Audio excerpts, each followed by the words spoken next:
আমরা সবাই জানি এই নির্বাচনটা স্রেফ আরেকটা নির্বাচন না, এটার একটা বিশেষ ভূমিকা আছে।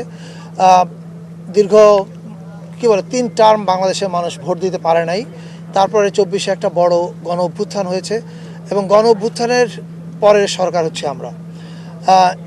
মানুষ এই ভোটের মধ্য দিয়ে, আপনারা আমাদের যে কমিউনিকেশন ম্যাটারগুলোতে যেটা দেখেছেন, মানুষ এই ভোটের মধ্য দিয়ে দেশের মালিকানা বুঝে নেবে।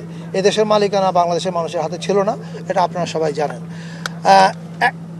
একটা হচ্ছে সংসদ নির্বাচনে ভোট দিয়ে সে দেশের মালিকানা বুঝে নেবে, আরেকটা হচ্ছে গণভোট, যেটা আমাদের কাছে আমরা মনে করি খুবই গুরুত্বপূর্ণ।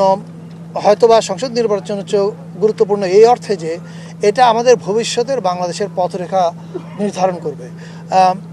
এই কাজটা মানে এই দুইটা নির্বাচন যেন মানুষের কাছে আমরা মেসেজটা পৌঁছাতে পারি, সেই মেসেজ পৌঁছানোর জন্য এই ভোটের গাড়ি কার্যক্রম চলছে এবং একই সঙ্গে তথ্য মন্ত্রণালয় অনেকগুলো কার্যক্রম করছে। এটা রিজন আপা একটু পরে বলবে, শুনবেন। আমরা বিশ্বাস করি অনেক বাধা আসবে, বাংলাদেশ গণতান্ত্রিক ধারায় যাক, এটা যারা চায় না তারা নানা রকম বাধা সৃষ্টি করবে। আমাদের এই বাধা অতিক্রম করে নির্বাচনের দিকে আগাতে হবে। এখন এই বাধা যেগুলো সৃষ্টি হচ্ছে সেগুলো দেখবার দায়িত্ব স্বরাষ্ট্র মন্ত্রণালয়, আমি নিশ্চিত তারা সেগুলো দেখবে।